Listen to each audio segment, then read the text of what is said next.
La période d'essai, on a dit que la période d'essai ne se renouvelle pas automatiquement, ce qui veut dire que l'employeur doit envoyer une lettre écrite à son employé où il manifeste sa volonté de renouveler la période d'essai. S'il ne lui envoie pas une lettre, ça veut dire qu'il est confirmé. Ça dépend. CDD ou CDD, ça dépend. On a dit que la période d'essai, c'est pour tout type de contrat. D'accord? On arrive maintenant à la convention collective. La convention collective, Tifaqia Jama'ia. La convention collective, Tifaqia Jama'ia. Oui. Une question, s'il vous plaît. Oui, monsieur. Oui, la période d'essai varie par rapport à la durée de convention. Oui. Oui, ça bouge 3 mois, 6 mois. Chauffe. Ça dépend. Quand on a dit, chauffe. Quand on a parlé de la période d'essai, on a dit 15 jours, quand il est question d'un CDI, 15 jours pour un ouvrier, 1 mois et demi pour un employé, 3 mois pour les ingénieurs, les cadres et les techniciens. Renouvelable une seule fois. Toutes les périodes d'essai sont renouvelables une seule fois.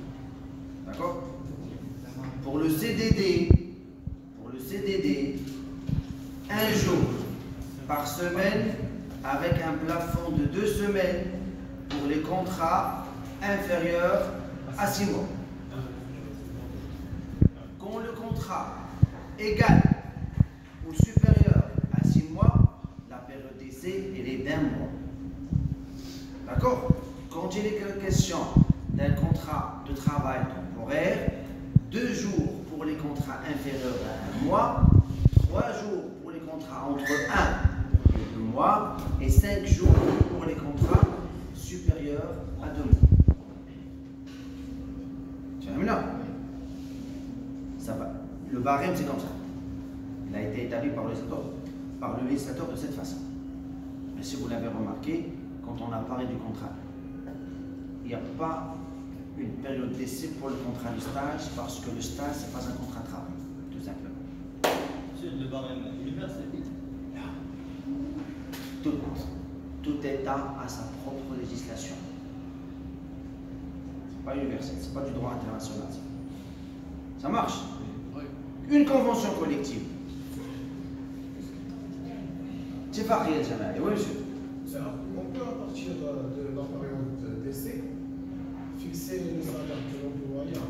Quand on a défini la période d'essai, on a dit que c'est une période de travail. Effectivement, quand je travaille, tu as un salaire. Tu travailles comme tout le monde. La différence entre vous et les autres, c'est que tu es toujours dans le doute.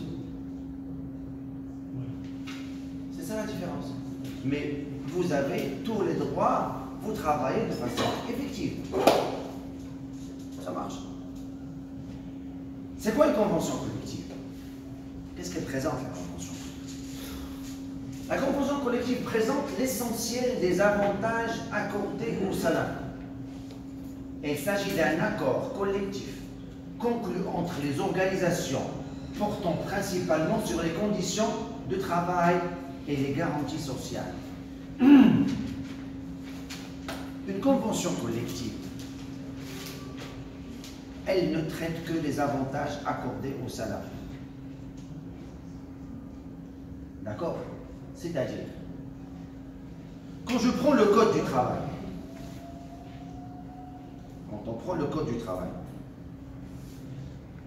il faut avoir l'idée que le code du travail, c'est le minimum de droits accordés aux employés. D'accord? À titre d'exemple, si la femme enceinte a 7 semaines avant l'accouchement, quand elle accouche, il devient une femme en couche. Elle a 7 semaines en tant que femme enceinte, et 7 semaines en tant que femme en couche. C'est le code de travail qui stipule ça. Si vous lisez une convention collective comme celle des banques, hein, une banquière, elle a un congé de maternité, mais son salaire n'est pas... Elle garde son salaire intact. Elle garde son salaire pendant le congé de... La femme qui travaille dans une entreprise X, elle aura elle aussi 7 semaines avant, 7 semaines, mais il n'aura pas un salaire, elle aura une indemnité de la CNSS. D'accord? La femme qui travaille dans une banque, elle est avantagée par rapport à une femme qui travaille dans une entreprise, hein, qui n'a pas de convention collective. La convention collective du secteur bancaire garantit des avantages aux femmes en congé de maternité. Vous voyez la différence quand on prend le code, c'est le minimum. Si vous lisez une convention collective, vous allez trouver des avantages accordés qui vont au-delà de ce que le code garantit aux travailleurs. Ça marche? Mzien.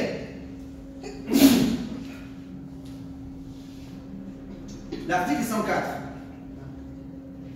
du code. L'article 104, il nous montre les parties contractantes de la convention collective. Qui trouve-t-on dans une convention collective? La convention collective est un contrat. C'est pour ça que je vous ai dit les parties contractantes.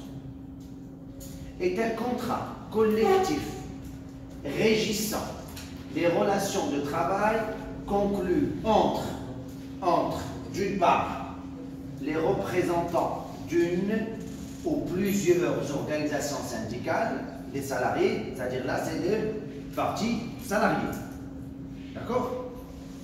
Ou plusieurs organisations syndicales des salariés, les plus représentatifs ou leur union, et d'autre part, un ou plusieurs employeurs contractants à titre personnel, soit les représentants d'une ou plusieurs organisations des employeurs. C'est-à-dire, une convention collective, c'est entre salariés, employeurs, syndicats, patronat. Qu'est-ce qu'ils vont négocier? Ils vont négocier les avantages accordés aux salariés dans un secteur bien déterminé. D'accord? Secteur de l'enseignement privé. Ça n'existe pas. Il n'y a pas de convention collective. Secteur bancaire, ça existe. Il y a une convention. Je l'ai dans la voiture déjà.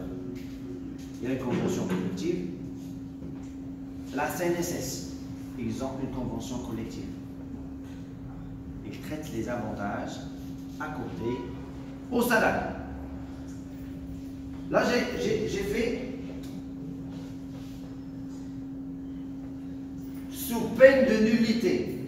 La convention collective de travail est établie par... Il n'y a pas de convention collective orale. Sous peine de nullité. C'est-à-dire, toute convention collective verbale est sanctionnée par la nullité.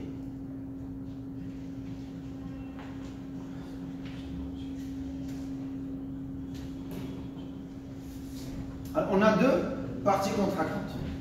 D'un côté, on a les représentants d'une ou plusieurs organisations syndicales des salariés les plus représentatifs ou leur union.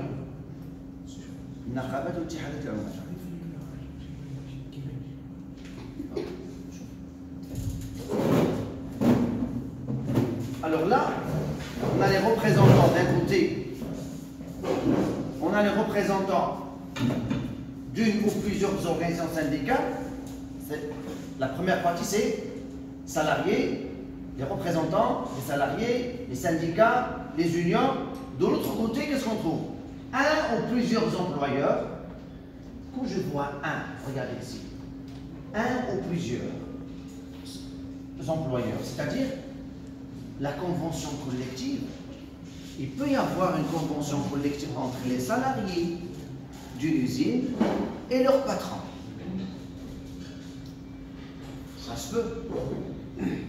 Un ou plusieurs employeurs, c'est-à-dire l'employeur X, il peut signer une convention collective avec ses salariés, je dirais n'importe quoi, une usine de textile, le patron avec ses salariés, avec les représentants de salariés, ils ont donné naissance à une convention collective qui ne va s'appliquer qu'au niveau de l'entreprise. Ça marche?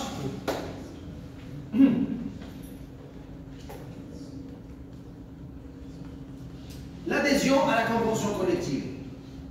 Article 110. La convention collective, c'est comme un traité international. Vous savez, quand les États négocient un traité, quand ils, après authentification et ratification,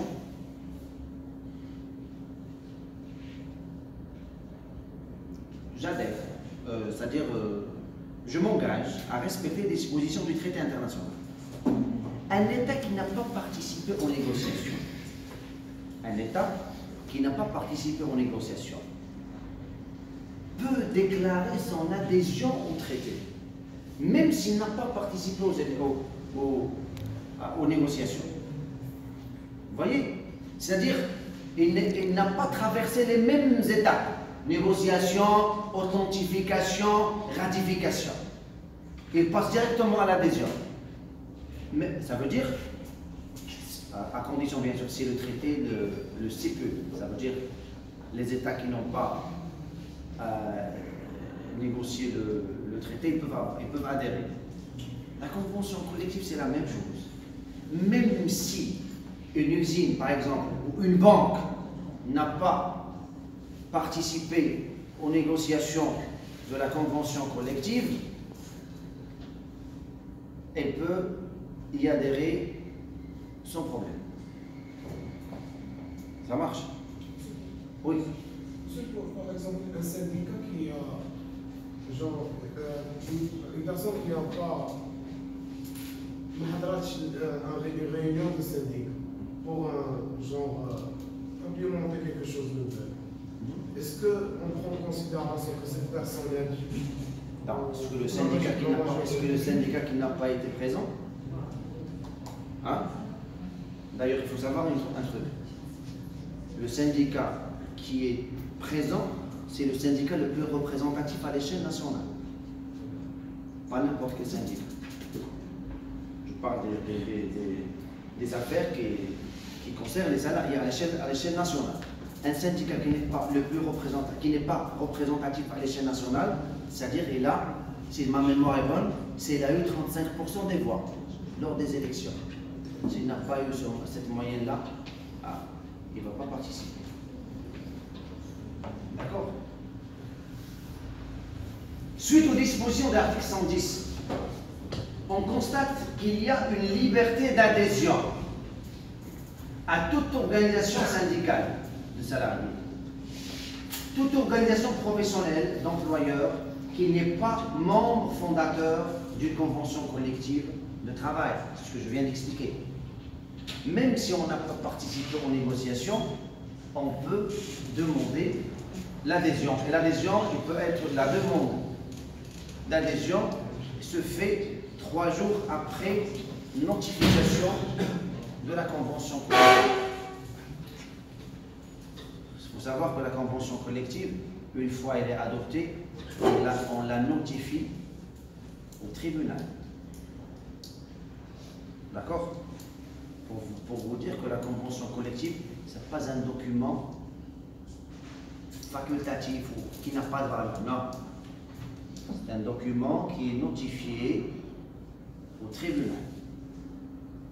Ça marche?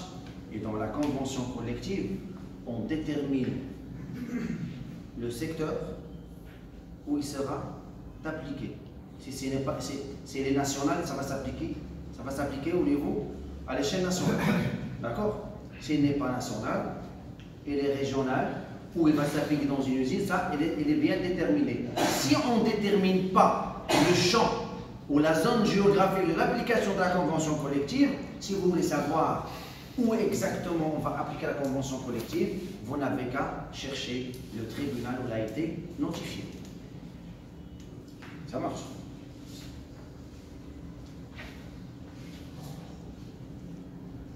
L'adhésion est valable à compter du jour qui suit la notification. Ce n'est même pas 3 jours, je rectifie. Le jour qui suit la notification au tribunal, on peut demander l'adhésion à la convention collective. Champ d'application de la convention collective. Les parties doivent stipuler que la convention collective est applicable, soit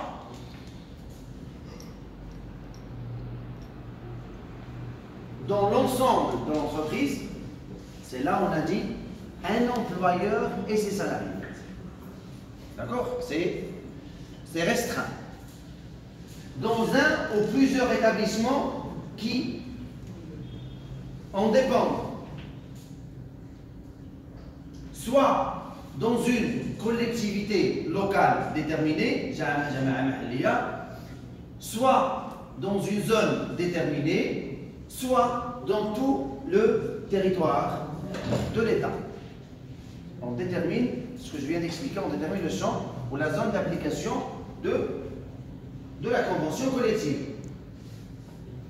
À défaut de l'une des stipulations, c'est-à-dire si on ne stipule pas, si on ne mentionne pas où exactement on va appliquer la convention collective, alors là, la convention collective est applicable dans le ressort du tribunal compétent dont le greffe a reçu le dépôt conformément à l'article 106 du Code, c'est-à-dire on cherche où il a été notifié, où il a été le tribunal qui a accueilli la convention collective.